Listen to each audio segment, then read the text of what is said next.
sendiri sebagai apa sih? sebagai saksi. Saksi ya? Iya. Kalau kejadian itu sebenarnya yang tahu itu seperti apa sih?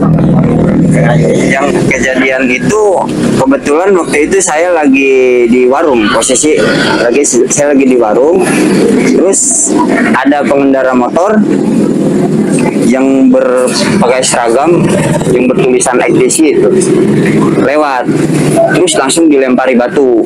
Tuh di situ dilempari batu, terus dikejar-kejar tuh. Berhubung saya juga takut di situ, akhirnya saya udah langsung pulang aja. Gitu. Posisinya waktu itu Maher di rumah atau di apa? Di warung.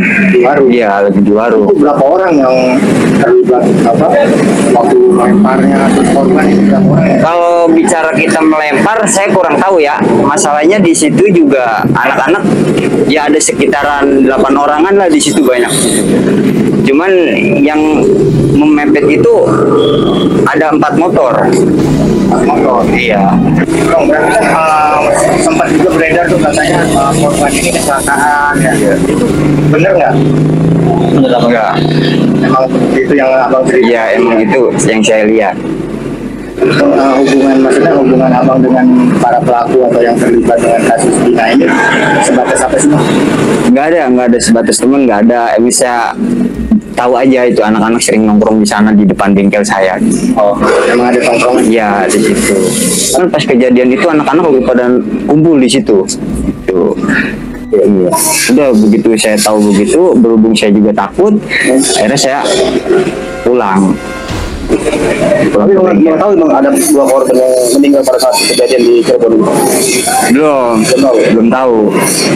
Tapi posisi si korban ini sama temennya juga atau dia satu motor aja? Yang saya lihat satu motor. Satu motor aja.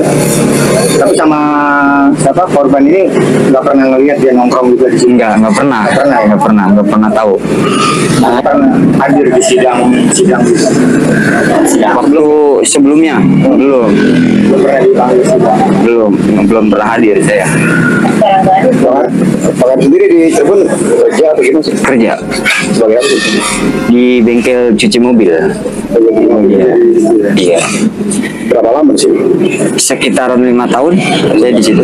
Tapi yang pas kejadian Dari itu 2011. Dari 2011. Kebetulan pas kejadian itu kan 2016. Pas kejadian itu 2016, itu nggak lama pas kejadian itu saya melapor gitu. Saya berhubung saya juga takut gitu kan sama pihak keluarga pelakunya gitu kan, bahwa saya yang pelapornya gitu. Akhirnya saya memutuskan buat pulang. Maksud katanya kan ada yang Saka tuh ya, abang Iya. kenal kan muka-mukanya? Nah, kalau Saka itu saya nggak tahu ya. Masalahnya pas waktu penangkapan itu Saka itu nggak ada. Terus juga pas waktu kejadian juga itu saya kurang begitu jelas tuh Saka itu. Pas penangkapan juga nggak ada itu Saka. Oh, berarti pas penangkapan itu abang tahu gitu? Pas kejadian penangkapannya itu abang tahu ada yang ditangkap gitu di Cirebon itu? Tahu. Ditangkapnya di mana? Di dekat bengkel atau?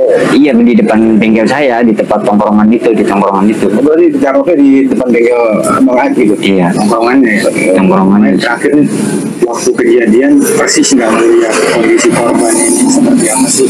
Sempat ngelihat nggak? Enggak pernah, saya nggak melihat Nggak ngelihat dulu pas kejadian. tahu. Iya, korban seperti apa saya nggak pernah melihat. Tahu ada korban gitu? Ya, kalau ada korban itu setelah berapa hari kejadian. Oh, besoknya. Oh, besok. Iya, besoknya. Jadi pas malam itu telat lihat, besoknya terjadi Iya, kasusnya gitu ya. kebetulan kan waktu itu ada Bapak almarhum Eki menanyakan pada saya gitu. Dia menanyakan apakah kamu tahu semalam ada kejadian ribut-ribut di sini. Saya spontan aja saya langsung bilang, iya saya tahu Pak. Iya saya tahu. Terus kamu tahu pelaku-pelakunya? Iya saya tahu Pak. Biasa nongkrong di mana? Itu Pak di depan. Saya begitu. Saya cerita sama Bapak almarhum itu. Kemarin korban Iya. Polsek. Kebetulan biasa nongkrong di depan katanya gitu. Udah begitu dia langsung kasih nomor HP saya. Langsung dia bilang nanti kabarin saya ya kalau anak-anaknya pada nongkrong. Iya Pak. Hari itu juga pukul sore sekitaran jam 5 itu saya langsung kabarin Om Rudi. lama ditangkap gitu ya. Iya. Kecuali mereka ini anggota geng motor, benar Pak? Nah, kalau masalah bicara anggota geng motor itu kurang tahu juga ya Pak. Kalau bicara anggota geng motor saya nggak kumpul aja gitu. ya, mungkin mereka sering kumpul aja di sini. Kesaksian AF mengatakan kalau di depan bengkel ada warung, akan tetapi warga TKP bilang bahwa waktu itu belum ada warung guys. Dan bapak ini bercerita sebelum terjadi atau tertangkapnya Eko dan Ade, bengkel ini pernah digerebek oleh warga karena ada karyawan yang membawa masuk seorang cewek. 2016 itu posisi keadaan lokasi jalan ini sepi Mas, nggak kayak ini sekarang ini ramai, sepi itu. Warung adanya di perapatan Man Madura itu. Kalau yang lainnya ada parewe paling jam 7, jam 8 malam udah tutup. Nah, lokasi depan bengkelnya pencucian AF itu nggak ada warung sama sekali. Nggak ada warung rokok ya? Iya, nggak. Dan nggak buka sampai malam ya? Nggak ada, bukannya nggak buka, di sini nggak ada. Pak, kalau sama pelaku kenal nggak? Beberapa sama... Kalau sama pelaku kenal sebagian. Pelaku kenal sebagian. mereka. Nah, kalau yang pelaku itu Adi, Eko, sama Saka, Dirman, 4 saya. Mereka itu geng motor atau? Oh bukan, itu bukan geng motor. Itu kuli bangunan. Dia itu kalau ada yang ngajak kerja. Oke. Nah, katanya mereka sering nongkrong di depan sini Pak. Kalau sering nongkrong ya hanya sekedar mungkin namanya pekerja bangunan ya kumpul di sini nongkrong gitaran biasa godain cewek apa gitu ya, maaf ini ya Kenakalan lah biasa. iya namanya anak muda godain cewek gitu kan. Nah di situ masalah nongkrong, cuman ini dia yang pelaku ini, maaf ya saya kasih penjelasan, yang namanya sebelum kejadian yang namanya Eko sama Hadi malam apanya saya nggak tahu, cuman saya lagi ngobrol sama adik saya 2 orang, dia datang, Eko sama Hadi itu datang, dia terus ngomong, Ang, saya pengen grebek orang. Kenapa permasalahannya? Karena pengen grebek pencucian mobil karena dia bawa cewek. Bener kamu ngomong kayak gitu? Bener Ang, kata si Eko sama Hadi. Ya udah kalau kamu bener, tapi kita ngikutin prosedurnya. Jangan semena-mena kita tahu main hakim sendiri. Izin RT dulu. Kalau kamu ya bener-bener ngomong kayak gitu, nanti tanggung jawab saya izin ke RT. Barulah saya tindak ke RT Pak Pasren. Waktu itu penggerebekan Pak Pasren, saya ngomong sama Pak Pasren tindak, ayo ikut, yang ikut menggerebek Eko, saya, adik ipar saya 2, saya sama Pak RT 6 orang dulu itu. Nah barulah berjalan ke depan bengkel, diketok-ketok, mas nggak keluar sampai nunggu lama. Mungkin ya namanya anak muda agak kasar pengetokannya itu, duk sampai Pak RT yang ngomong. Setelah dibuka ada yang menanyakan, Mas bener kamu bawa cewek di sini? Enggak, katanya nggak ada, sok aja lihat aja nggak ada. Nah kan pemuda khususnya masyarakat yang di wilayah sini masih nggak percaya, barulah dia menggeledah, akhirnya itu ada perempuan 2 di kamar mandi. Tuh, barulah emosi. Ya maaf ya, namanya emosi nggak bisa spontan. Ada yang melemparkan kursi, pokoknya ada yang apa nggak tahu. Cuma saya udah jangan main kekerasan, udah jangan. Panggil Pak RT kata sayanya. Panggil Pak RW. kontak Pak RW datang, Pak RW Yitno tuh sampai bahkan warga sini ngomong, kamu orang andon usaha, berani-beraninya kamu pengen mencemarkan, menjelekkan warga di sini, sedangkan warga di sini aja nggak begitu.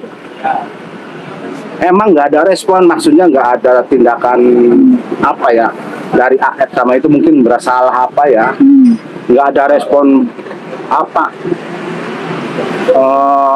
Diem aja itu. Diem aja karena ngerasa ada bukti ceweknya itu, barulah.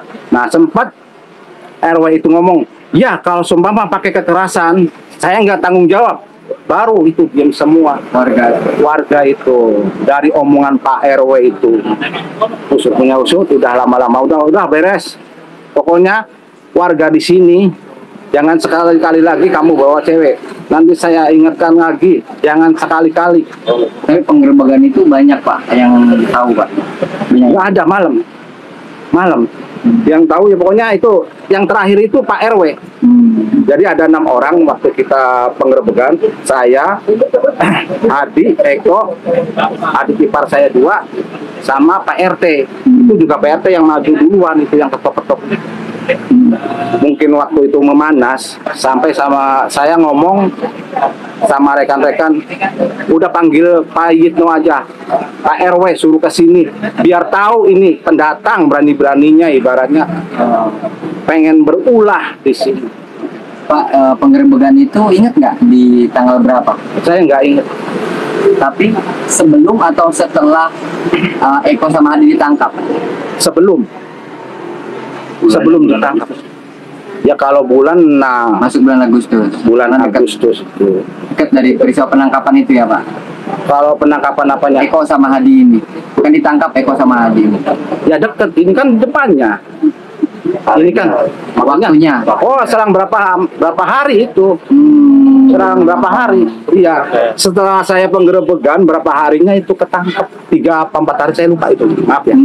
Lupa. Jadi Bapak menilai bahwa Eko sama Hadi ini bukanlah geng motor Pak? Bukan, itu bukan geng motor, karena segala apa-apa kalau kemana, jadi saya itu sopan biarpun saya orang tua, merasa dihargai lah sama. Dan akhir-akhir ini sama AF ini hadir ke permukaan setelah dia dimintai keterangan polisi ya Pak, si AF ini yang menyatakan bahwa melihat adanya geng motor dan lain sebagainya ya Pak.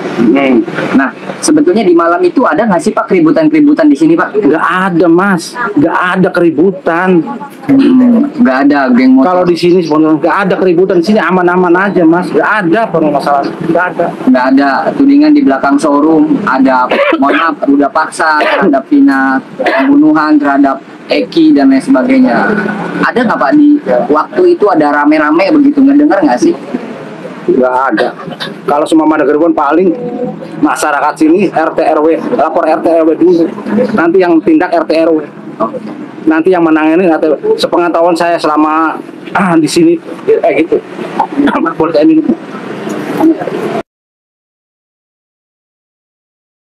Bagaimana menurut teman-teman semua atas kesaksian AF ini? Apakah ada unsur dendam pribadi atau memang benar-benar si AF ini melihat kejadian yang sebenarnya